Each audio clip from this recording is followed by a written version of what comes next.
Shalom, dengan saya Bartelengkong, dan saat ini saya akan membawakan mata pelajaran pendidikan agama Kristen dan budi pekerti kelas 6 SD. Nah, untuk materi saat ini adalah ibadah yang sejati. Yang menjadi kompetensi dasar dari materi ini adalah memahami makna ibadah yang berkenan kepada Allah. Tujuan pembelajaran yaitu siswa dapat menjelaskan arti ibadah yang sejati. Yang kedua, siswa menyebutkan dan mendaftarkan contoh-contoh ibadah dalam kehidupan sehari-hari. Nah, mari kita belajar bersama-sama tentang ibadah yang sejati. Ibadah adalah hal yang sangat penting dalam kekristenan atau hidup orang yang percaya kepada Tuhan. Tetapi banyak yang memahami ibadah hanya sebatas pada upacara keagamaan saja. Sebenarnya ibadah yang sesungguhnya bukanlah hanya sebatas itu, melainkan ibadah menyangkut seluruh aspek kehidupan kita. Seperti dalam Alkitab yang akan menjadi dasar pembelajaran kita mengenai ibadah yang sejati, yaitu Roma 12 ayat 1 sampai 2 dan Yakobus 1 ayat 26 sampai 27.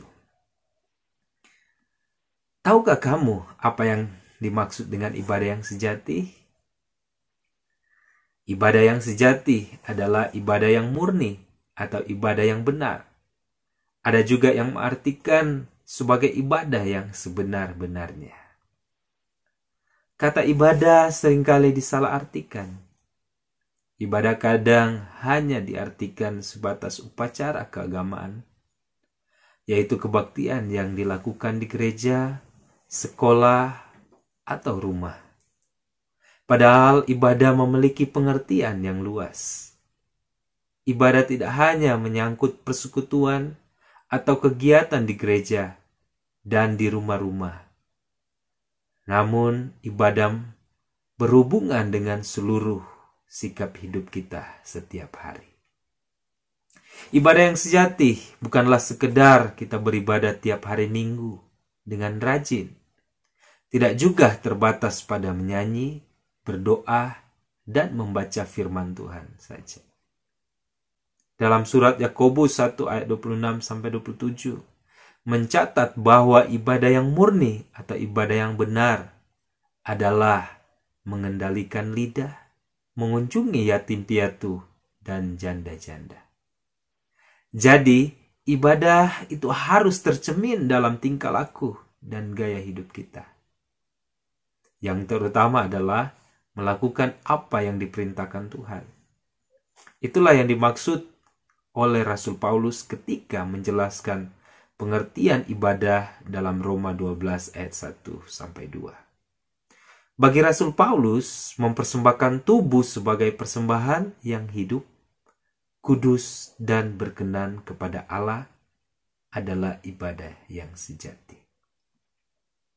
Mempersembahkan tubuh tidaklah diartikan secara harfiah dengan mengorbankan tubuh.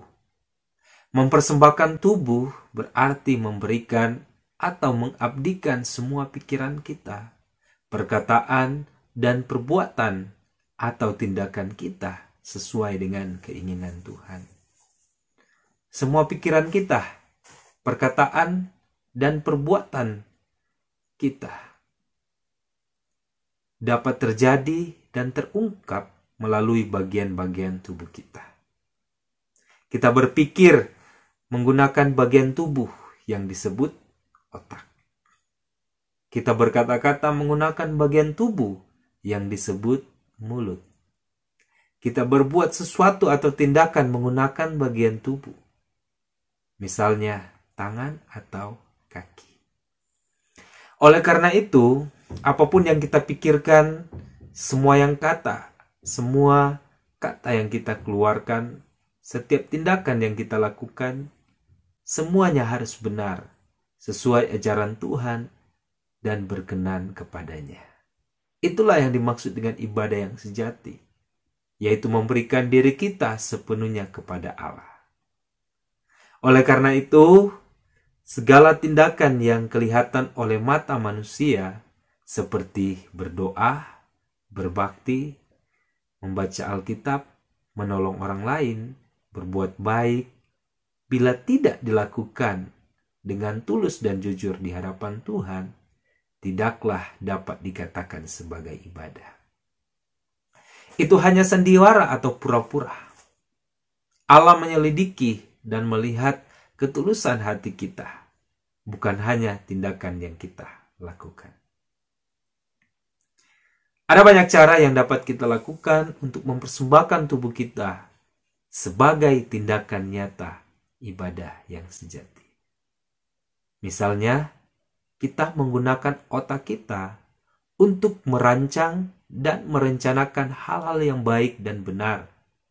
Mulut digunakan untuk menyatakan hal yang baik dan benar, atau untuk memuji teman, bukan untuk meluarkan kata-kata yang menyakiti. Tangan kita digunakan untuk membantu orang tua.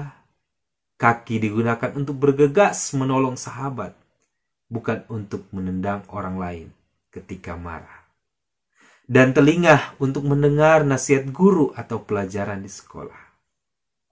Tindakan nyata lainnya yang dapat kita lakukan adalah melayani orang yang lemah, menolong orang yang miskin, membantu orang yang kesusahan, menghibur teman yang sedih, bersahabat dengan semua orang, berkata jujur kepada semua orang, bersikap ramah dan sopan, serta tidak mementingkan diri sendiri. Kamu dapat mewujud nyatakan ibadah yang benar melalui tindakan sederhana yang dapat dimulai di rumahmu sendiri, yaitu patuh dan taat kepada orang tua, menyayangi kakak dan adik, rajin belajar, rajin membuat pekerjaan rumah, rajin ke sekolah, serta tidak terlambat ke sekolah atau sekolah minggu.